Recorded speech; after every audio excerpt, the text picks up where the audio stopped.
Hello friends, how are you all. आप सभी कैसे हैं? और आई नो दैट कि आप सभी अच्छे होंगे, स्वस्थ होंगे, मस्त होंगे और अपने स्टडी में व्यस्त होंगे। तो मेरे जैसे कि मेरे चैनल जियो एजुकेशन ग्रुप पे आप सभी का वेलकम है। तो आप लोग का जो है 31 जनवरी को जो है आप लोग का सीटेट का एग्ज़ाम है, उसके लिए आप लोग को all the best. Environment study का जो 1 to 5 में आप लोगों को पूछा जाता है, उसके लिए मैं आप लोगों को जो है most expected and previous year question मैं करवा रही हूँ आप लोगों को। और एकदम फ्रेंड्स फटाफट मैं आप लोगों को करा रही हूँ। तो आप जो है फटाफट इस वीडियो को देखें। कम समय में ज़्यादा क्वेश्चन मैं आप लोग को रिवाइज करा रही हूँ। और फ्रेंड्स बिलीव कीजिए, इसमें जो क्वेश्चंस हैं वो आपको एग्ज़ाम में ज़रूर पूछा जाएगा। सिर्फ उसको पूछने का तरीका वो चेंज कर देता है, यानी जो नाम होता है वो चेंज करता है। इसलिए आप फटाफट जो है इस वीडियो को अंत तक देखिए। Thank you. अगर आपने मेरे चैनल को अभी तक सब्सक्राइब नहीं किया फ्रेंड्स, तो प्लीज़ सब्सक्राइब कर ले, बेल आइकन दबा दे ताकि मेरी नोटिफिकेशन आप तक पहुंच सके। इसका पार्ट 2 भी मैं आपके लिए बनाऊंगी, तो इसको अंत तक देखिएगा। Thank you friends. और हाँ फ्रेंड्स, एक बात बताना था, अगर आपको इसका पीडीएफ चाहिए तो आप मेरा टेलीग्राम चैनल का लिंक दिया हुआ है इस वीडियो के नीचे, तो आप प्लीज़ उसे ज्वाइन कर ले। Thank you. तो फ्रेंड्स स्टार्ट करते हैं पर्यावरण का 1 to 5 के लिए। पर्यावरण के जो इम्पोर्टेंट मोस्ट एक्सपेक्टेड क्वेश्चंस हैं और जो प्रीवियस ईयर में पूछे गए हैं, तो चलिए देखते हैं फटाफट। कम समय में ज़्यादा क्वेश्चन मैं आपको करवाऊंगी। तो देखिए क्वेश्चन देखते हैं। पर्यावरण अध्ययन की पाठ्य पुस्तकों में अभ्यास एवं गतिविधियों को डैश उपलब्ध कराना चाहिए। क्या कराना चाहिए? देखिए पाठ के अंत में, प्रकरणों में, अंतःनिर्मित पुस्तक में अलग अलग स्थानों पर, या इकाई के अंत में। तो आप सोचिए तो क्या होगा बताइए। तो देखिए इसका होगा पर्यावरण अध्ययन की पाठ्य पुस्तकों में अभ्यास एवं गतिविधियों के प्रकरण के अंतर्निर्मित में उपलब्ध कराना चाहिए। यानी इसका ऑप्शन क्या है? बी है, प्रकरणों में अंतर्निर्मित। ठीक, अगला क्वेश्चन देखते हैं। पर्यावरण अध्ययन के शिक्षकों को, ठीक है, तो शिक्षकों को बोल रहा है विशेष, ऑप्शन देख पा रहे हैं आप, विशेष पुस्तक और परीक्षाओं पर ध्यान देना चाहिए, बच्चों के दृष्टिकोण को स्वीकार करना एवं सम्मान देना चाहिए, अभिभावकों के विचारों को स्वीकार करना एवं सम्मान देना चाहिए, विशेषतः प्रयोग पर ध्यान देना चाहिए। तो इन चार ऑप्शन में क्या होगा? तो देखिए जो होगा वो है पर्यावरण, इसका डी हो जाएगा। विशेषतः प्रयोगों पर ध्यान देना चाहिए, यानी पर्यावरण के शिक्षक को विशेषतः प्रयोगों पर ध्यान देना चाहिए। पर्यावरण शिक्षा की सबसे प्रभावशाली विधि जो है वो है प्रयोगशाला विधि। क्या विधि है फ्रेंड्स? प्रयोगशाला विधि। इस विधि में ज्ञान की प्राप्ति स्वयं द्वारा प्रयोग करके ही की जाती है। प्राथमिक स्तर पर बच्चों का आकलन करने का सर्वश्रेष्ठ तरीका डैश का प्रयोग करना है। किसका है? देखिए तो जैसे पहला है आवधिक परीक्षाएं, गृह कार्य, योगात्मक कार्य या पोर्टफोलियो। तो इसका जो आंसर होगा वो अब समझ ही गए। देखिए पोर्टफोलियो हो जाएगा, डी हो जाएगा। यानी प्राथमिक स्तर पर बच्चों पर आकलन करने का सर्वश्रेष्ठ तरीका है पोर्टफोलियो। नेक्स्ट क्वेश्चन है। एक शिक्षक पढ़ाते समय श्रव्य दृश्य सामग्री एवं शारीरिक गतिविधियों का प्रयोग करता है, क्योंकि ये क्या है? शिक्षार्थियों को दिशा परिवर्तन उपलब्ध कराते हैं, अधिगम वृद्धि में अधिकतम इंद्रियों का उपयोग करते हैं, शिक्षक को आराम उपलब्ध कराते हैं, या प्रभावी आकलन को सुगम बनाते हैं। तो इन चारों में क्या हो जाएगा? देखिए तो जो होगा वो बी है। यानी यदि कोई शिक्षक पढ़ाते समय श्रव्य दृश्य सामग्री एवं शारीरिक गतिविधियों का प्रयोग करता है, क्योंकि ये अधिगम वृद्धि में अधिकतम इंद्रियों का उपयोग करते हैं। नेक्स्ट क्वेश्चन है। सीमा प्रत्येक पाठ को रटकर तुरंत सीख लेती है, जबकि लीना चर्चा एवं ब्रेन स्टॉर्मिंग यानी मस्तिष्क आलोड़न के बाद प्रत्येक पार्ट को समझती है। यह डैश के विकासात्मक सिद्धांत की ओर संकेत करता है। तो ये किसकी ओर संकेत करता है फ्रेंड्स? क्या हो जाएगा? देखिए, वैयक्तिक विभिन्नताएं दिया हुआ है, सामान्य विशेषताओं की ओर निरंतरता, अंतर संबंध। तो क्या हो जाएगा? तो देखिए, इसका जो होगा ये हो जाएगा इसका ए हो जाएगा, यानी वैयक्तिक विभिन्नताओं की ओर। तो ये क्वेश्चन जो है 2012 में पूछा गया था।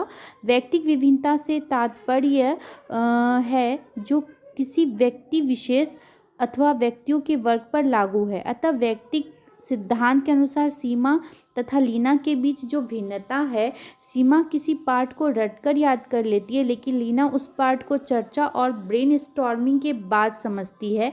तो यह व्यक्तिगत विभिन्नताओं के विकासात्मक सिद्धांत की ओर संकेत करता है। ठीक, नेक्स्ट देखते हैं, डैश के अलावा निम्नलिखित पर्यावरण अध्ययन पढ़ाने की विधियां हैं। तो देखिए, पहला है समस्या, दूसरा है सहयोगात्मक अधिगम, निर्देशित खोज और व्याख्यानों द्वारा स्पष्ट करने। तो कौन सा हो जाएगा? देखिए, इसका आंसर जो हो जाएगा वो हो जाएगा डी हो जाएगा, यानी व्याख्यानों द्वारा स्पष्ट करने के अतिरिक्त पर्यावरण अध्ययन पढ़ाने की अन्य विधियां हैं। पर्यावरण अध्ययन की कक्षा में विषय को बच्चों के अनुभवों से जोड़ने पर उनमें सीखने की प्रक्रिया को बढ़ावा मिलता है। ठीक है, नेक्स्ट देखिए, पर्यावरण अध्ययन की कक्षा में संकल्पनाओं को स्पष्ट करने के लिए कविताओं और कहानियों का प्रयोग करना डैश सहायता करता है। तो क्या सहायता करता है? सही दिशा में विद्यार्थियों की ऊर्जा का समीकरण करने में, पाठ को आनंददायी और रोचक बनाने में, स्थानीय और वैश्विक स्तर पर संसार की प्रकृति को खोजने और कल्पना करने की योग्यता को बढ़ावा देने में, शिक्षार्थियों में निहित भाषा और सांस्कृतिक विविधताओं का ध्यान रखने में। तो फ्रेंड्स, इसका जो हो जाएगा वो ऑप्शन सी हो जाएगा, यानी पर्यावरण अध्ययन की कक्षा में संकल्पनाओं को स्पष्ट करने के लिए कविताओं और कहानी कथनों का प्रयोग करने से बालकों में क्या होगा? स्थानीय और वैश्विक स्तर पर संसार की प्रकृति को खोजने, कल्पना करने की योग्यता को बढ़ावा देने में सहायता होती है। ठीक है, नेक्स्ट है, डिस्लेक्सिया मुख्यतः डैश की समस्या के साथ संबंधित है। तो देखिए, डिस्लेक्सिया जो है वो आप जानते हैं किससे है? पढ़ने से है। किससे है? पढ़ने से। डिस्लेक्सिया को 1881 में ओसवाल्ड बरखान ने, क्या नाम है? ओसवाल्ड बरखान, मेरे साथ बोलिए, ओसवाल्ड बरखान ने पहचाना और रूडोल्फ ने 1887 में इसे डिस्लेक्सिया नाम दिया। वास्तव में यह अधिगम विकलांगता है जिसका प्रकटीकरण मुख्य रूप से वाणी या लिखित भाषा के दृश्य अंकन की कठिनाइयों के रूप में होता है। विशेष तौर पर मनुष्य निर्मित लेखन प्रणालियों को पढ़ने में या देखने या सुनने की गैर न्यूरोलॉजिकल कमी या अपर्याप्त पाठन निर्देशों जैसे अन्य कारकों में उत्पन्न पाठन कठिनाई से अलग है। यह इस बात का सुझाव देता है कि बुद्धि द्वारा लिखित और भाषिक भाषाओं को संशोधित करने में अंतर के कारण डिस्लेक्सिया होता है। नेक्स्ट क्वेश्चन है सहयोगात्मक अधिगम में पुराने एवं अधिक दक्ष विद्यार्थी छोटे और कम कुशल विद्यार्थियों का आकलन करते हैं। इसका परिणाम क्या है? देखिए, ऑप्शन दिया हुआ है कि उच्च नैतिक विकास, समूहों में द्वंद्व, गहन प्रतियोगिता, उच्च उपलब्धि और स्वगरिमा। तो देखिए, इसमें से क्या हो जाएगा? तो इसका जो ऑप्शन हो जाएगा वो हो जाएगा डी, यानी उच्च उपलब्धि और स्वगरिमा जो है ये हो जाएगा। यानी देखिए, सहयोगात्मक अधिगम में पुराने और अधिक दक्ष विद्यार्थी छोटे और कम कुशल विद्यार्थियों का आकलन करते हैं। इसका परिणाम यही होता है, उच्च उपलब्धि और स्वगरिमा की प्राप्ति होती है। ठीक है, नेक्स्ट इसको आप देखिए, पढ़ सकते पॉज करके। नेक्स्ट है, अल बिरूनी जिस देश से आया उसका नाम है। तो अल बिरूनी जिस देश से, उसका नाम क्या था फ्रेंड? तो उज्बेकिस्तान है। क्या नाम है?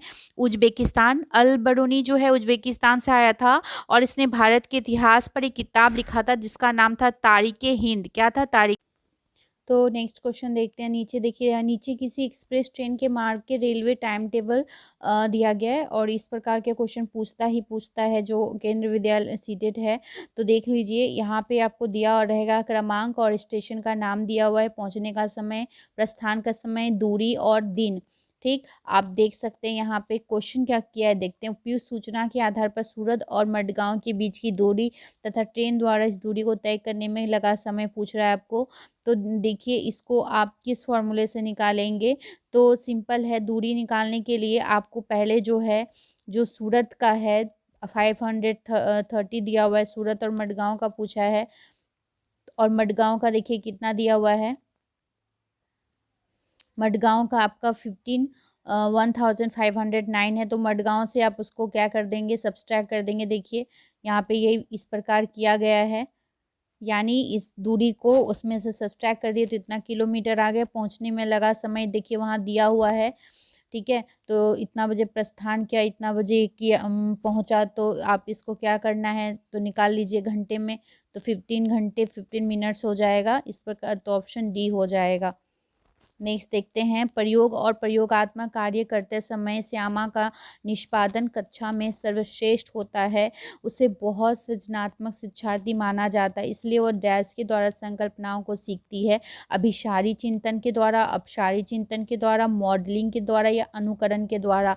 तो देखिए वो किस चीज़ के द्वारा जो सीमा जो है वो सीखेगी अभिसारी, तो वो किसके द्वारा हो जाएगा, अपसारी के द्वारा। किसके द्वारा सीख रही है, यानी अपसारी चिंतन के द्वारा। देखिए इसका अपसारी चिंतन होगा। प्रयोग और प्रयोगात्मक कार्य करते हुए श्यामा का निष्पादन कक्षा में सर्वश्रेष्ठ होता है, अर्थात श्यामा कम समय में शीघ्रता से ठीक ठीक कार्य कर सकती है,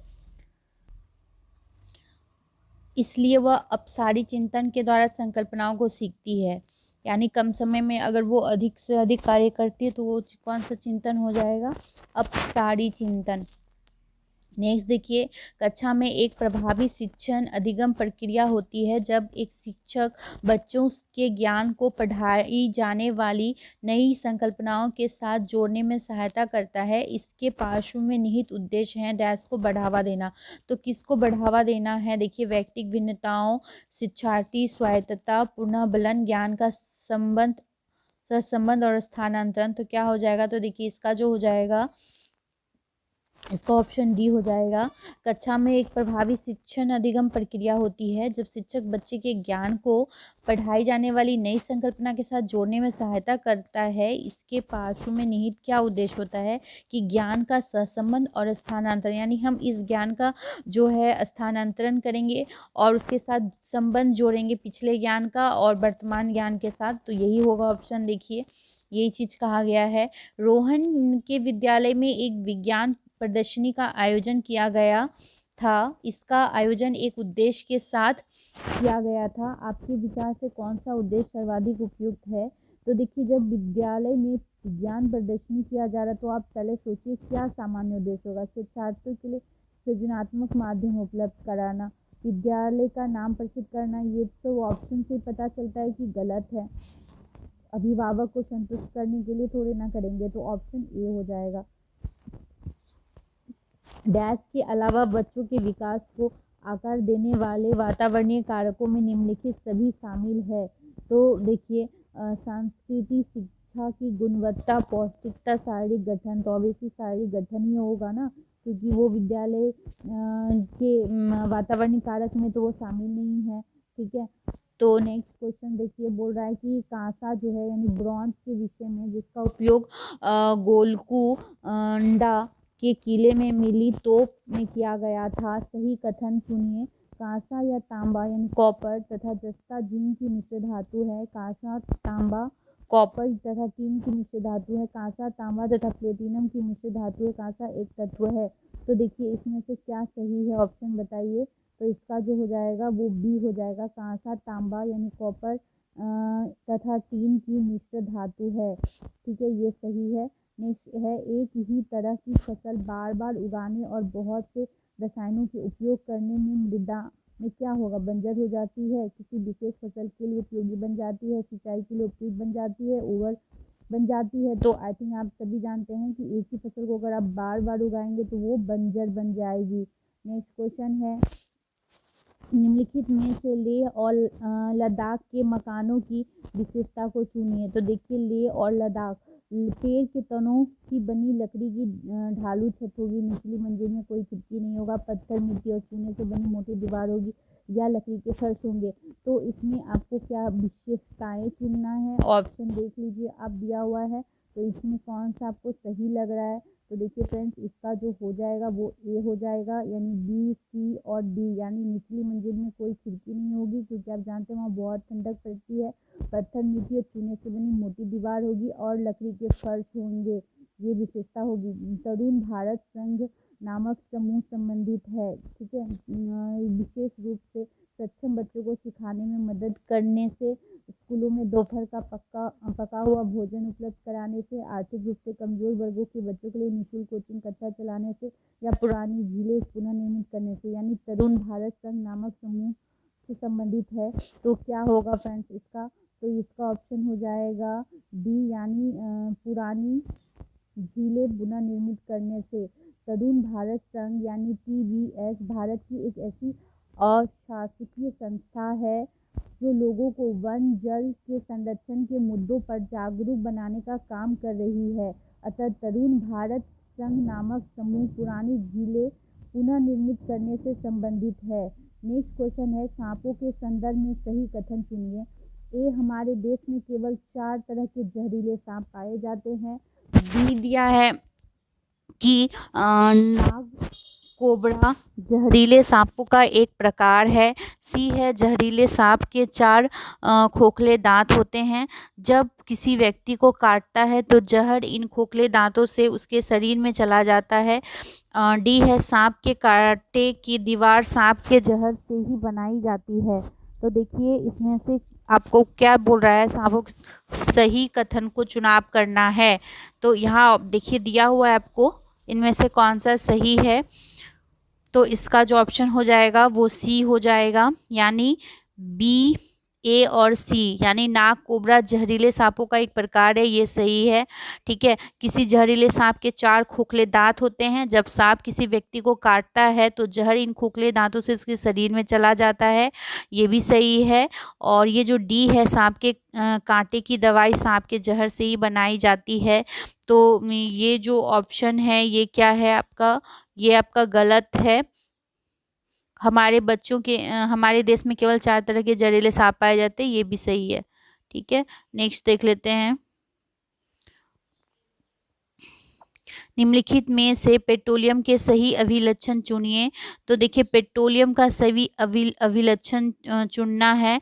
तो पहला है बदबूदार पतला पीला द्रव, अच्छी गंध का पतला नीला रंगीन द्रव, बिना गंध का गाढ़ा गहरा रंग का तरल, या बदबूदार गाढ़ा गहरे रंग का तेल। क्या हो जाएगा? तो देखिए जो होगा इसका ऑप्शन डी होगा, बदबूदार गाढ़ा और गहरे रंग का तेल। ठीक है, पेट्रोलियम के बारे में। नेक्स्ट देख लेते हैं। आप जानते ही हैं पेट्रोलियम अत्यधिक उपयोगी पदार्थ है जिसका उपयोग हम दैनिक जीवन में करते हैं। तो पेट्रोलियम के बारे में ये जानते हैं आप। निम्नलिखित में से रोगों का वह समूह चुनिए जो मच्छरों से फैलता है। Malaria, chikungunya, dengue malaria, chikungunya, सी मलेरिया, हैजा, मियादी बुखार, मलेरिया, डेंगू और हैजा। देखिए इससे क्वेश्चन रहता ही है, मच्छर से फैलने वाले के बारे में बताना है।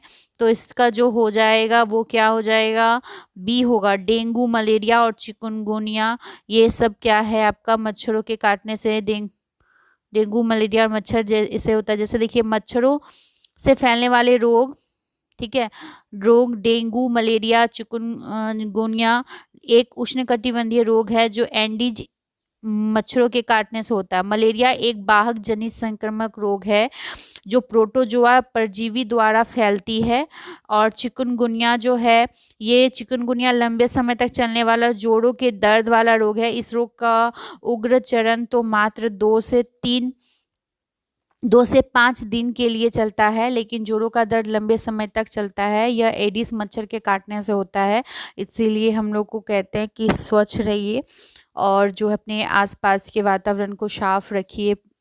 मधुबनी चित्रों को बनाने के लिए चित्रकारों द्वारा उपयोग किए जाने वाले रंग क्या होते हैं, बताइए।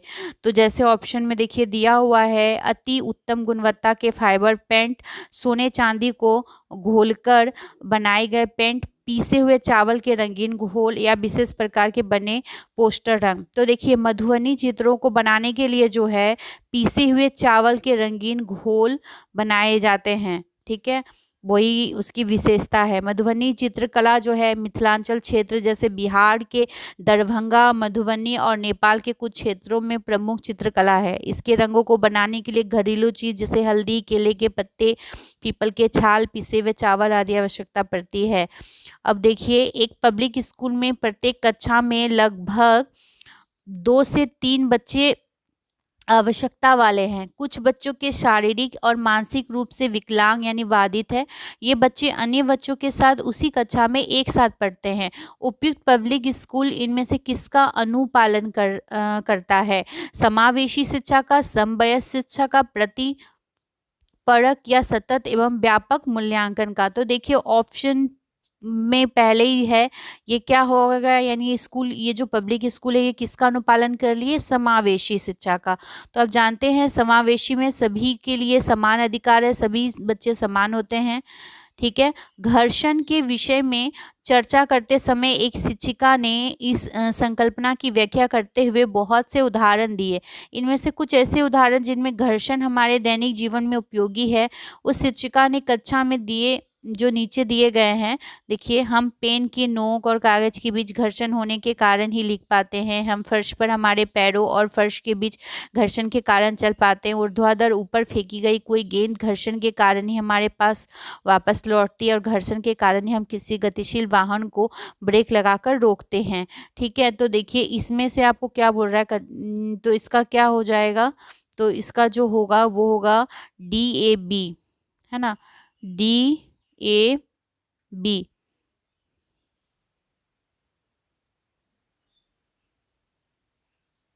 C जो है ये नहीं होगा, ठीक है, बाकी सही है।